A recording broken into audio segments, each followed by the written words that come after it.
ಎಲ್ಲ ಕಡೆ ಫ್ಲಡ್ ಆಗಿದೆ, ಹಳ್ಳಿಗಳು ಬಿದ್ದಿದೆ. ಇಷ್ಟೆಲ್ಲ ಆದರೂ ಕೂಡ ಕಾಂಗ್ರೆಸ್ ಸರ್ಕಾರ ಒಂದೇ ಒಂದು ನಯಾ ಪೈಸೆ ಹಣ ಬಿಡುಗಡೆ ಮಾಡಿಲ್ಲ. ರಾಜ್ಯ ಸರ್ಕಾರದಿಂದ ಇದುವರೆಗೂ ಒಂದು ನಯಾ ಪೈಸೆ ಹಣನೂ ಕೂಡ ಬಿಡುಗಡೆ ಮಾಡಿಲ್ಲ.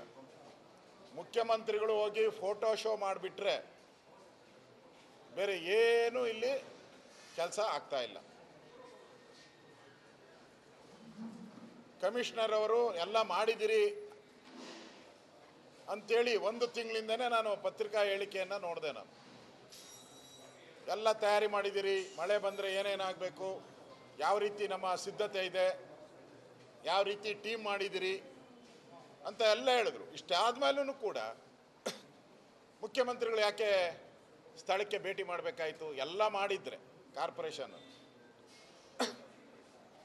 ಮುಖ್ಯಮಂತ್ರಿಗಳು ಹೋಗಿ ಭೇಟಿ ಮಾಡಿದ್ರು, ₹1 ಹಣ ಬಿಡುಗಡೆ ಮಾಡಿದ್ರ? ಅಲ್ಲಿ ಹೇಳಿಕೆ ಕೊಟ್ಟು ಬಂದರೆ ಹೊರತು ₹1 ಹಣನೂ ಬಿಡುಗಡೆ ಮಾಡಲಿಲ್ಲ ರಾಜ್ಯ ಸರ್ಕಾರದಿಂದ.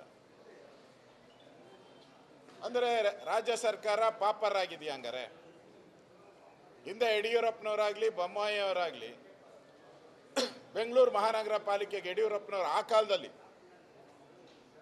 2008, 9, 10, 10ರಲ್ಲಿ ಒಂದು ವರ್ಷದಲ್ಲಿ 7,000 ಕೋಟಿ ಬಿಡುಗಡೆ ಮಾಡಿದರು ಯಡಿಯೂರಪ್ಪನವರು. ಬಸವರಾಜ ಬೊಮ್ಮಾಯಿ ಅವರು 6,700 ಕೋಟಿ ಬಿಡುಗಡೆ ಮಾಡಿದರು.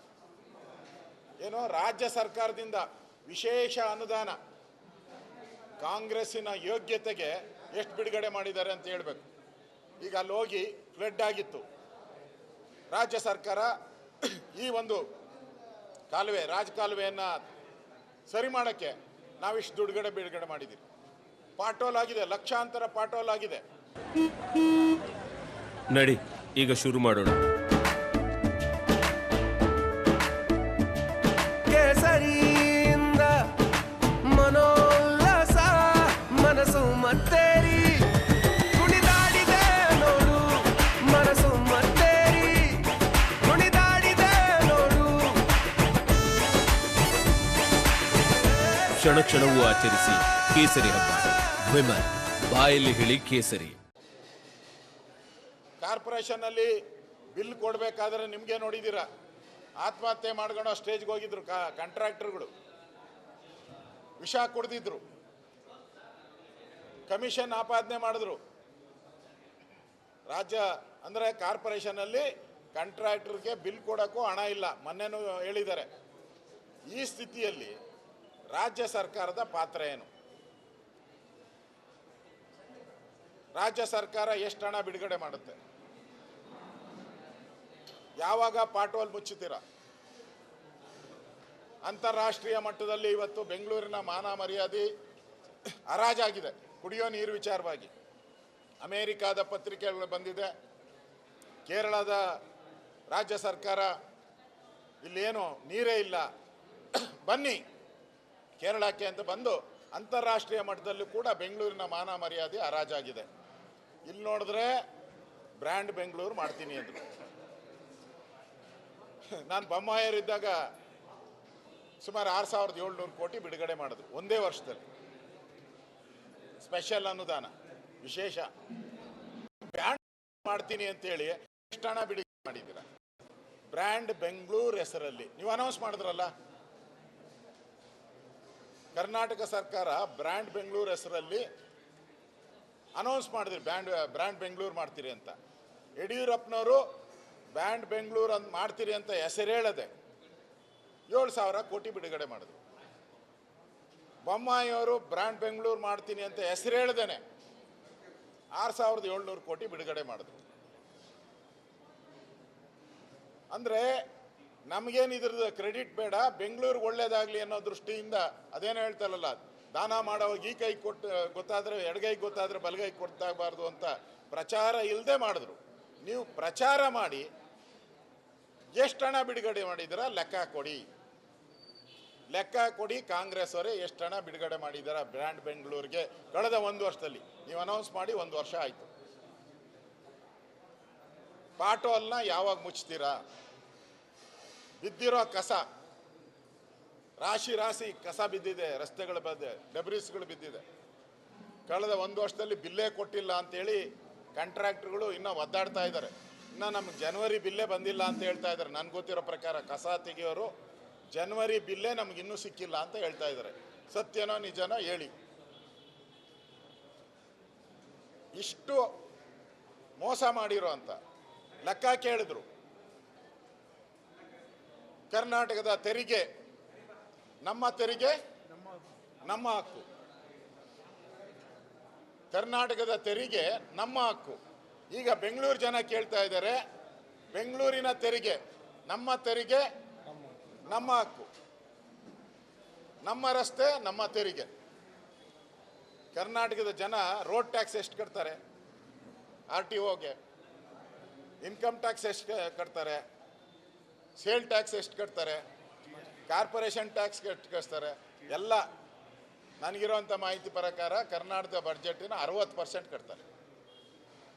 60%. ಹಾಗಾದರೆ ಬೆಂಗಳೂರು ಜನದ ತೆರಿಗೆ ಎಲ್ಲೋಯ್ತು?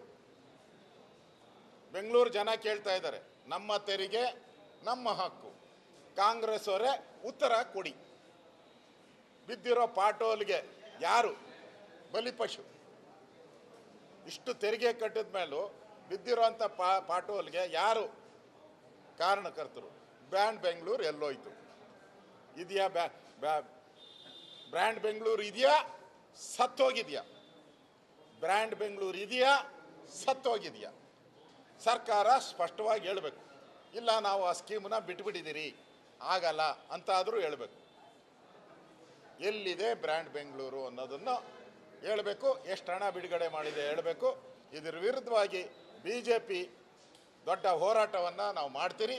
ಬೆಂಗಳೂರು ಜನ ಕಷ್ಟದಲ್ಲಿದ್ದಾರೆ, ಹಳ್ಳ ಬಿದ್ದಿದೆ, ಮೋಟ್ರ್ ಬೈಕಲ್ಲಿ ಸ್ಕೂಟಿಗಳಲ್ಲಿ ಓಡಾಡೋಕ್ಕಾಗದೆ, ಕಾರುಗಳಲ್ಲಿ ಓಡಾಡೋಕ್ಕಾಗ್ತಾ ಇಲ್ಲ, ಬಸ್ಗಳಲ್ಲಿ ಪ್ರಯಾಣ ಮಾಡೋರಿಗೆ ಕಷ್ಟ ಆಗ್ತಾ ಇದೆ.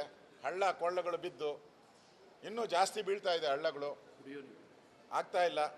ಕುಡಿಯೋ ನೀರಿಗೆ ಹಾಹಾಕಾರ ಇದೆ. ಮಳೆ ಬಂದರೂ ಕೂಡ ಭೂಮಿಗೆ ಹಿಂಗಿ ಅದು ಬೋರ್ವೆಲ್ಗೆ ಹೋಗ್ಬೇಕಾದ್ರೆ ಇನ್ನೂ 2-3 ತಿಂಗಳು ಬೇಕಾಗ್ತದೆ. ಮಳೆ ಕುಡಿಯೋ ನೀರಿಗೂ ಹಾಹಾಕಾರ ಇದೆ. ಇದರ ವಿರುದ್ಧವಾಗಿ ಮಂಗಳವಾರ ಫ್ರೀಡಮ್ ಪಾರ್ಕಲ್ಲಿ 11 ಗಂಟೆಗೆ ನಾವು ಹೋರಾಟವನ್ನು ಮಾಡ್ತೀರಿ. ದೊಡ್ಡ ಹೋರಾಟವನ್ನು ನಾವು ಮಾಡ್ತೀರಿ. ಲೆಕ್ಕ ಕೊಡಿ, ಪಾಟೋಲ್ ಯಾವಾಗ ಮುಚ್ತೀರಾ? ಬ್ರ್ಯಾಂಡ್ ಬೆಂಗಳೂರು ಇದೆಯಾ ಸತ್ತೋಗಿದೆಯಾ? ಇಷ್ಟಕ್ಕೂ ಕೂಡ ಒಂದು ದೊಡ್ಡ ಹೋರಾಟವನ್ನು ನಾವು ಮಾಡೋರಿದ್ದೀರಿ. ಅದರ ಸಂಬಂಧಪಟ್ಟವಾದಂಥ ಇವತ್ತು ಚರ್ಚೆಯನ್ನು ಇವತ್ತು ನಮ್ಮೆಲ್ಲ ಮಾಜಿ ಮಹಾನಗರ ಪಾಲಿಕೆ ಸದಸ್ಯರು, ನಮ್ಮ ಶಾಸಕರು, ನಮ್ಮ ಲೋಕಸಭಾ ಸದಸ್ಯರು, ಇದರ ಜೊತೆ ನಮ್ಮ ರಾಜ್ಯದ ಅಧ್ಯಕ್ಷರು ಕೂಡ ವಿಜಯೇಂದ್ರ ಅವರು ಕೂಡ ಈ ಸಭೆಯಲ್ಲಿ ಪಾಲ್ಗೊಂಡಿದ್ದರು. ಈ ಹೋರಾಟವನ್ನು ನಾವು ಮಂಗಳವಾರ ನಾವು ಮಾಡ್ತೀರಿ. ಅದಾದಮೇಲೆ ಅವಕಾಶ ಕೊಡ್ತೀರಿ, 3 ದಿನ ಅವಕಾಶ. ಪಾಟೋಲ್ಗಳು ಎಷ್ಟು ಬಿದ್ದಿದೆ ಅನ್ನೋದು ಲೆಕ್ಕವನ್ನು ನಾವು ತೆಗಿತೀರಿ, ನಾವೇ ತೆಗಿತೀರಿ. ಪಾಟೋಲ್ಗಳು ಎಷ್ಟು ಲೆಕ್ಕ ಬಿದ್ದಿದೆ ಅಂಥೇಳಿ ಪಾಟೋಲ್ಗಳನ್ನು ಪ್ರತಿ ಕ್ಷೇತ್ರದಲ್ಲಿ ಪ್ರತಿ ವಾರ್ಡಲ್ಲೂ ನಾವೇ ತೆಗಿತೀರಿ. ಅದಾದಮೇಲೆ ನಮ್ಮ ತೆರಿಗೆ, ಬೆಂಗಳೂರಿನ ತೆರಿಗೆ, ನಮ್ಮ ರಸ್ತೆ ನಮ್ಮ ತೆರಿಗೆ, ಅದನ್ನು ಹೋರಾಟ ಮಾಡಿ.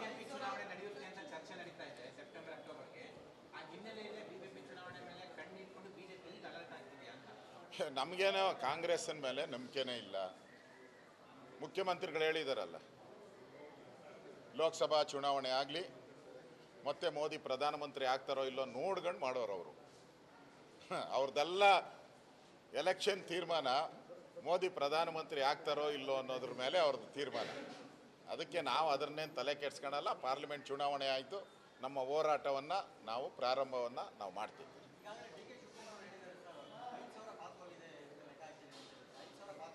ಅವ್ರು ಹೇಳ್ತಾ ಇರೋದು ಸುಳ್ಳು. 50,000 ಮೇಲಿದೆ ಪಾಟೋಲು. ನಾವು ಲೆಕ್ಕ ಕೊಡ್ತೀರಿ. ನಾವೆಲ್ಲ ವಾರ್ಡ್ಗಳಿಗೂ ನೇಮಕ ಮಾಡಿದ್ದೀರಿ. ಈಗ ಎಲ್ಲ ನಮ್ಮ ಮಹಾನಗರ ಪಾಲಿಕೆ ಎಲ್ಲರನ್ನೂ ಕೌಂಟ್ ಮಾಡ್ತಾರೆ. ಅದನ್ನು ತಂದು ನಾವು ರಾಜ್ಯ ಸರ್ಕಾರಕ್ಕೆ ಲೆಕ್ಕ ಕೊಡ್ತೀರಿ. ಯಾವಾಗ ಮುಚ್ತೀರಾ ಅಂತ ಕೇಳ್ತೀರಿ. ನಾವು ಕೇಳೋಣ. ನಿಮ್ಮ ಇಬ್ಬರು ಶಾಸಕರು ಪದೇ ಪದೇ ಕಾಂಗ್ರೆಸ್ನವ್ರನ್ನ ಭೇಟಿ ಮಾಡೋದು, DCM ಅವ್ರನ್ನ ಭೇಟಿ ಮಾಡೋದು ಮುಂದುವರಿಸಿದ್ದಾರೆ. ಶಿವರಾಮ ಸೋಮಶೇಖರ್ ಇವತ್ತು ಕೂಡ ಭೇಟಿ ಮಾಡಿದ್ದಾರೆ. BJP ಅವರು ಕ್ರಮ ಕೈಗೊಳ್ಳಿ, ನಂತರ ನಾವು ನಮ್ಮ ನಿರ್ಧಾರ. ಈಗಾಗಲೇ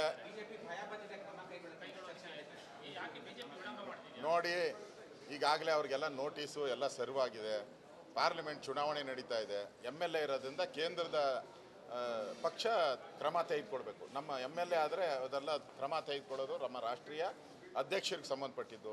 ಚುನಾವಣೆ ಆದರೆ 4ನೇ ತಾರೀಕು ಏನು ಪರವಾಗಿಲ್ಲ, ಅವ್ರು ಹೆಂಗೋ ದಾರಿ ತಪ್ಪಿದ್ದಾರೆ. ಈಗಾಗಲೇ ದಾರಿ ತಪ್ಪಿದ ಮಗ ಅವರು, ಪಕ್ಷ ದಾರಿ ತಪ್ಪಿದ ಮಗ ಅವರು. ಇಬ್ಬರು ಮಕ್ಕಳು ದಾರಿ ತಪ್ಪಿದ್ದಾರೆ. ಅವ್ರ ದಾರಿ ತಪ್ಪಿದವ್ರಿಗೆ ಏನು ಶಿಕ್ಷೆ ಕೊಡಬೇಕು ಅಂತ ನಮ್ಮ ಕೇಂದ್ರದ ನಾಯಕರು ತೀರ್ಮಾನ ಮಾಡ್ತಾರೆ. ಚುನಾವಣೆ ಆಗಿ ರಿಸಲ್ಟ್ ಬರಲಿ. ರಿಸಲ್ಟ್ ಬಂದಮೇಲೆ ನಮ್ಮ ರಾಷ್ಟ್ರೀಯ ನಾಯಕರು ಕ್ರಮ ತೆಗೆದುಕೊಳ್ತಾರೆ.